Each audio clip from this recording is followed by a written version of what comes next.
கொரோனாவை எதிர்கொள்ள தாம்பரம் மாநகராட்சியில் 25 டிராக்டர் மோட்டார்கள், 2500 பணியாளர்கள், மரம் மறுக்கும் இயந்திரம், டீசல் மோட்டார், ஜெனரேட்டர்கள், ஜேசிபி இயந்திரங்கள் என தயார் நிலையில் இருப்பதை தாம்பரம் மாநகராட்சி மேயர் பார்வையிட்ட நிலையில் பேட்டியளித்துள்ளார்.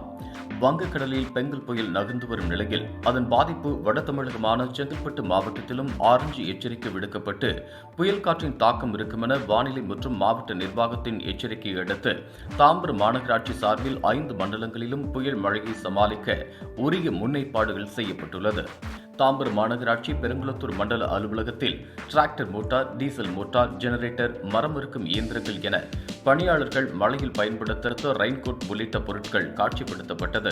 இதனை தாம்பரம் மாநகராட்சி மேயர் வசந்தகுமாரி கமலக்கண்ணன், துணை மேயர் ஜி காமராஜ், ஆணையாளர் சி பாலச்சந்தர் உள்ளிட்டோர் நேரில் ஆய்வு செய்து ஜெனரேட்டர் மோட்டார், மரம் இருக்கும் இயந்திரங்களை இயக்கி பார்த்தனர். அதனையடுத்து பெருங்குளத்தூரில் சமீபத்தில் தூர்வாரப்பட்ட குளத்தில் மழைநீர் வடிகால் சரியாக உள்ளதா, டிடிகே நகர் பகுதி, பேர்கின்கரணை ஏரி உள்ளிட்ட பகுதியில் வெள்ளத்தடுப்பு பணிகளையும் பார்வையிட்டனர்.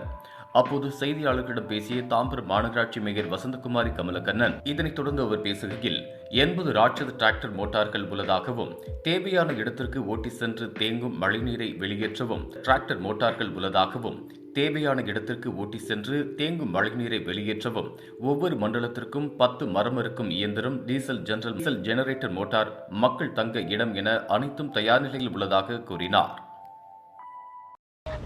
ஆனால் தாம்பரம் மாநகரத்தில் இப்போ பெங்கல் புயல் காரணமாக என்ன முன்னெச்சரிக்கை நடவடிக்கை ஈடுபட்டுருக்கீங்க? இப்போ ஆணையாளர் என்ன ஏற்பாடு பண்ணியிருக்காரு?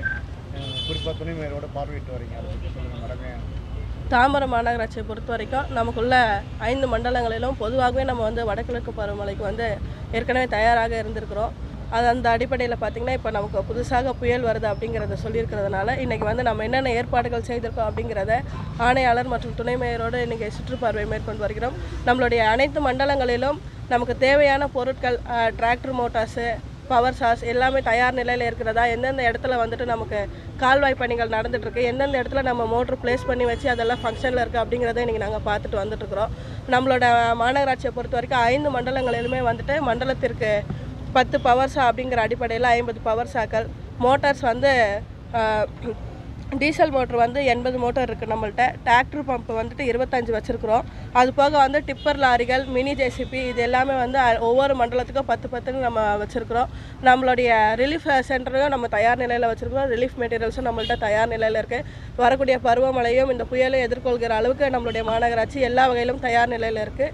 நம்மளுடைய ஆட்களும் கூட, நம்மளுக்கு மேன் பவரும் கூட ஒரு மண்டலத்துக்கு 500 பேர் அப்படிங்கிற அடிப்படையில் நம்ம கிட்டத்தட்ட 2500 பேரை நம்ம தயார் நிலையில் வச்சுருக்கிறோம். குறிப்பாக அந்த புயல்ன்றதால இந்த காற்றின் வேகம் இருக்கும், அதனால் இந்த மரங்கள் விழுந்தால் உடனடியாக தகவல் தரவும், அது அங்கே போயிட்டு பணியாளருக்கு ஈடுபடுவோம். அது எப்படி மரம் இருக்க மிஷின்கள் அது போல் ஒரு வார்டுக்கு 5 பேர் அப்படிங்கிற அடிப்படையில் மரம் அகற்றுவதற்கு மட்டும் பவர்ஸாக பயன்படுத்தக்கூடிய அதற்கு தயார் நிலையில் ஆட்களை வைத்திருக்கிறோம். அவர்கள் ஒவ்வொரு இடத்துல எங்கெங்கே நம்மளுக்கு கம்ப்ளைண்ட் வருதோ அதை உடனுக்குடனே அட்ரஸ் பண்ணி உடனே எடுக்கிற அளவுக்கு நம்ம வச்சுருக்கிறோம். அது போக நம்மளுடைய மாநகராட்சியினுடைய டோல் ஃப்ரீயாக இருக்கட்டும், நம்மளுடைய மாநகராட்சி ஆப்பாக இருந்தாலும் சரி, எதில் நம்மளுக்கு கம்ப்ளைண்ட் வருதோ அதையும் உடனுக்குடனே அட்ரஸ் பண்ண சொல்லியிருக்கோம். இப்போ இந்த 2 நாளைக்கு மாநகராட்சி அதிகாரிகள், பணியாளர்கள் தொடர்ந்து பணியில் இருக்கணும், அதை பற்றி ஏதாவது எல்லாருக்குமே அது ஆர்டராகவே நம்ம சொல்லியிருக்கிறோம். எல்லாருமே ஃபீல்டில் இருக்கணும். அனைத்து அதிகாரிகளும், நம்மளுடைய இன்ஜினியர் செக்ஷன் உள்ள அதிகாரிகளும் சரி, எல்லா துறையில் உள்ளவங்களும் நம்மளை ஃபீல்டில் இருக்கணுங்கிறத அழுத்தமாக சொல்லியிருக்கிறோம். இந்த 2 நாட்கள் எல்லாருமே மாநகராட்சி சுற்று வட்டார பகுதிகளை உன்னிப்பாக கவனிக்கணும் அப்படிங்கிறத நம்ம சொல்லியிருக்கிறோம். இது போன்ற உள்ளூர் செய்திகள், மாநில செய்திகள் மற்றும் பயனுள்ள தகவல்களை உடனுக்குடன் தெரிந்து கொள்ள GST ஆன்லைன் மீடியாவை இலவசமாக சப்ஸ்கிரைப் செய்து கொள்ளுங்கள்.